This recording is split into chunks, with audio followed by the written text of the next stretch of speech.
नमस्कार मित्रांनो, ई श्रम कार्ड लाभार्थ्यांसाठी मोठी खुशखबर। राज्याचे मुख्यमंत्री देवेंद्र फडणवीस यांच्या माध्यमातून स्पष्टपणे माहिती देण्यात आली आहे। याबद्दलची पूर्ण माहिती आपण जाणून घेणार आहोत, त्यासाठी नक्की हा व्हिडिओ शेवटपर्यंत पहा। मित्रांनो, ही माहिती महासंवाद माहिती व जनसंपर्क महासंचालनालय महाराष्ट्र शासनाच्या माध्यमातून देण्यात आली आहे। ही आजची अपडेट आहे, व्यवस्थित माहिती पाहून घ्या। तुम्ही बांधकाम कामगार म्हणून असाल किंवा असंघटित कामगार असाल, ई श्रम कार्ड तुमच्याकडे असेल तर हा व्हिडिओ पूर्ण तुमच्यासाठी महत्त्वपूर्ण ठरणार आहे। असंघटित कामगारांना केंद्र व राज्याच्या योजनेचा लाभ देण्यासाठी आराखडा तयार करा। मुख्यमंत्री देवेंद्र फडणवीस यांचे स्पष्ट कामगार विभागांना निर्देश देण्यात आलेले आहेत। या ठिकाणी 100 दिवसाचा जो काही आराखडा आहे तो सादरीकरण करण्यात आलेला होता कामगार विभागांच्या माध्यमातून। आता यामध्ये सांगण्यात आलेलं आहे, ज्यांच्याकडे ई श्रम कार्ड आहेत अशा लाभार्थ्यांसाठी सुद्धा हा महत्त्वपूर्ण अपडेट आहे। त्यानंतर जे लाभार्थी बांधकाम कामगार नोंदणी करत आहेत अशा लाभार्थ्यांसाठी सुद्धा पूर्ण माहिती महत्त्वपूर्ण आहे, त्यासाठी नक्की हा व्हिडिओ शेवटपर्यंत पहा। केंद्र शासनाच्या ई श्रम पोर्टलवर नोंदीत असलेल्या विविध क्षेत्रातील व्यवसाय न्याय वर्गीकरणानुसार असंघटित कामगारांना केंद्र व राज्य शासनाच्या योजनेचा लाभ मिळावा यासाठी एकत्रितपणे आराखडा सादर करण्याचे निर्देश मुख्यमंत्री देवेंद्र फडणवीस यांनी आज दिले आहेत।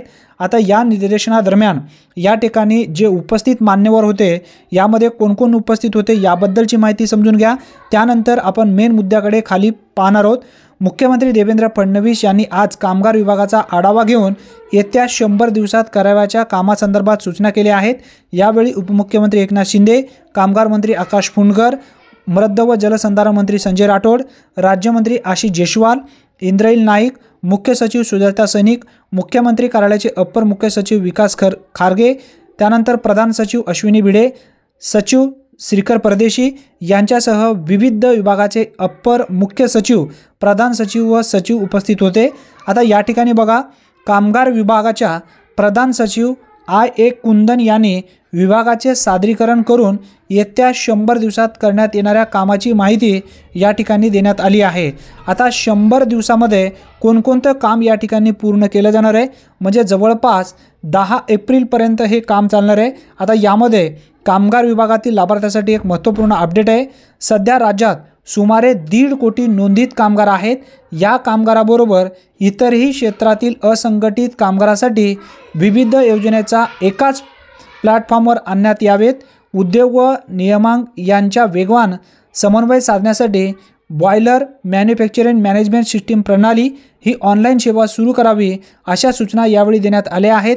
आता बघा पुढे, मुख्यमंत्री श्री फडणवीस म्हणाले की कामगारांसाठी सध्या असलेल्या ESI रुग्णालयांचे बळकटीकरण करून चांगल्या सेवा देण्यात याव्यात। तसेच कुशल मनुष्यबळासाठी कामगारांना प्रशिक्षण देण्यासाठी ITIच्या माध्यमातून प्रशिक्षण कार्यक्रम आखावा। असंघटित क्षेत्रातील कामगारांसाठी योजना भविष्यातही सुरू राहतील याची दक्षता घ्यावी। आता यामध्ये ठळक मुद्दे काय घेण्यात आलेले होते या बैठकीच्या दरम्यान, विविध अंमलबजावणी यंत्रणांकडून उपकर जमा करण्यासाठी सेस पोर्टल तयार करणार। त्यानंतर बघा, बांधकाम कामगारांसाठी सुधारित योजना राबवणार, रिएटर वापराबाबत नवीन प्रारूप नियम तयार करणार, महाराष्ट्र खाजगी सुरक्षा रक्षक अधिनियमात सुधारणा करणार, औद्योगिक न्यायाधिकरण नियमाचा प्रस्ताव तयार करणार। त्यानंतर बघा, केंद्र शासनाच्या नवीन कामगार संहितेची अंमलबजावणी केली जाणार असा सुद्धा या ठिकाणी एक मुद्दा होता। त्यानंतर बघा, कुशल मनुष्यबळासाठी ITIच्या सहाय्याने प्रशिक्षण केंद्राची स्थापना केली जाणार असा सुद्धा उल्लेख या मुद्द्यामध्ये करण्यात आलेला आहे। मित्रांनो, अतिशय महत्त्वपूर्ण ही माहिती आहे, जास्तीत जास्त मित्रांपर्यंत नक्की शेअर करा। धन्यवाद, पुन्हा भेटूया नवीन व्हिडिओमध्ये नवीन माहितीसह। तोपर्यंत जय हिंद, जय महाराष्ट्र।